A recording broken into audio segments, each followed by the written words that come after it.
The rhythmic beeping of the heart monitor blended with the muffled voices of nurses outside the dimly lit hospital room.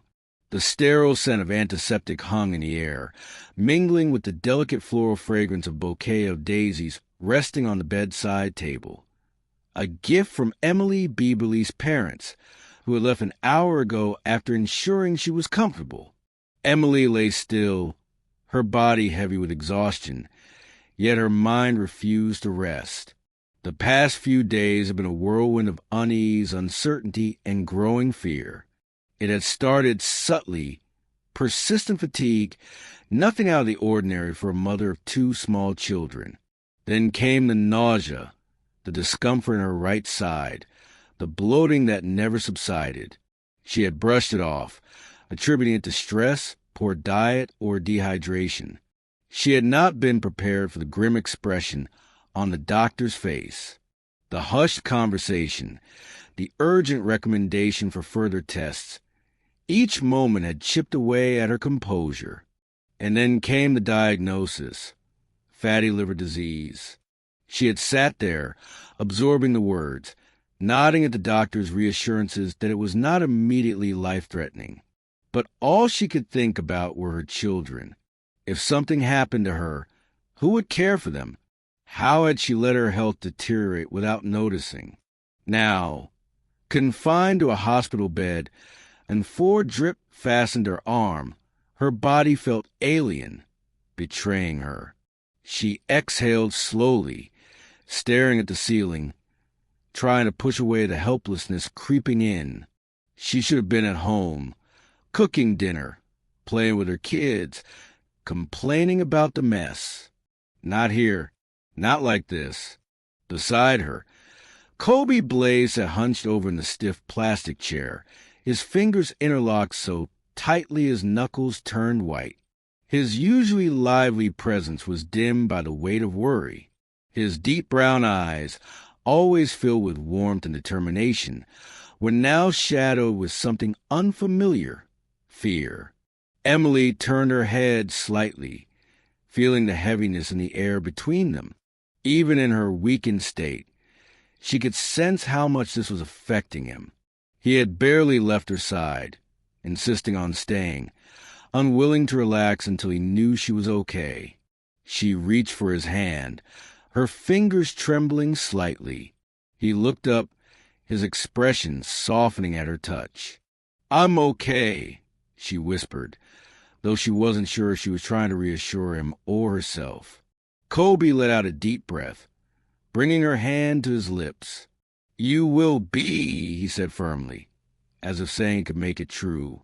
Kobe hadn't gone home for the past 2 nights. He had spent them in that same stiff hospital chair, shifting restlessly into uncomfortable positions, his body rigid from exhaustion.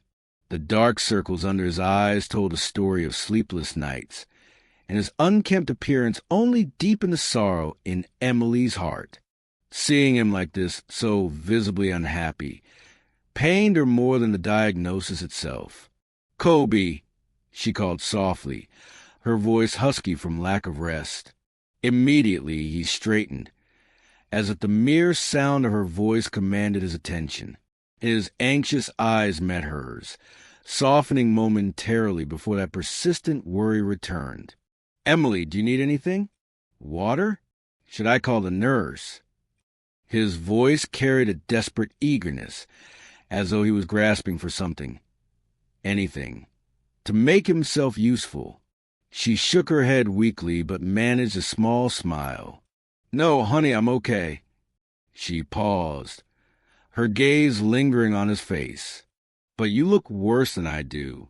Kobe let out a deep breath, rubbing a tired hand over his face. His fingers tapped absently against his knee, betraying the storm of emotions within him. He reclined slightly in his chair, his expression pained. "Emily, how can I not be?" His voice was thick with frustration, fear, and guilt. "You're my wife, the mother of our child. How could I not see this coming? How could I not have done more?" He trailed off, shaking his head. "I should have noticed sooner."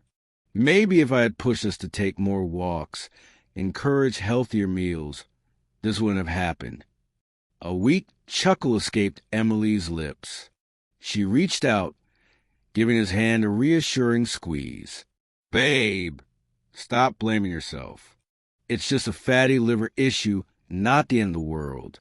A little exercise, some medicine, and I'll be back to normal in no time. But Colby wasn't convinced. He shook his head, exhaling forcefully. I should have done something earlier. I should have been paying more attention. Emily gave him a knowing look. I'm the one who loves my late-night munchies, remember? This isn't on you. Before Colby could respond, the quiet creak of the hospital door interrupted them. A doctor stepped inside, his white coat pristine, a clipboard in hand.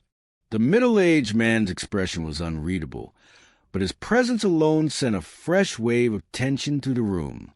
Colby instinctively straightened again, his fingers tightening around Emily's hand.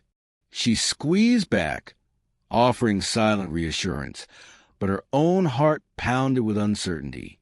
The doctor cleared his throat, his gaze moving between them.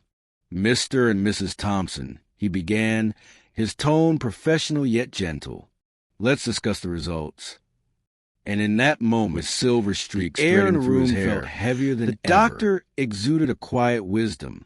His eyes were both gentle and professional as he glanced up at them before shifting his focus to Emily's chart. A reassuring smile softened his features. Emily, he said warmly, I have good news. Colby straightened at once, his grip on Emily's hand tightening as if bracing himself. His voice carried a mix of caution and fragile hope. Good news? The doctor nodded. Yes, your illness is not severe. With the right treatment, you'll recover quickly. A breath Colby hadn't realized he was holding escaped his lips. His broad shoulders, tense from days of anxiety, finally eased. What do we need to do, Doc? His voice carried an ironclad resolve. Whatever it takes, she'll follow exactly. The doctor looked at them both approvingly. A daily routine of light exercise, a balanced diet, and your prescribed medication will be essential. Then, after a brief pause, he turned to Colby with a knowing expression. And most importantly, reduce stress. That applies to you as well, Mr. Blaze. Emily turned her weary eyes toward Colby, a faint sparkle of mischief breaking through her exhaustion. You hear that, sweetheart? Doctor's orders. Colby chuckled dryly, shaking his head. For once, I guess I'll have to listen. A few days later, beneath the golden light of a cloudless afternoon, Emily and Colby stepped out of the hospital's sterile confines. The fresh air kissed Emily's skin, carrying with it the invigorating scent of freedom. The feeling was overwhelming, like stepping into a new chapter, one painted with hope and second chances. Waiting for them at the entrance were their children. Their son, eyes alight with joy, let out an excited squeal the moment he saw them.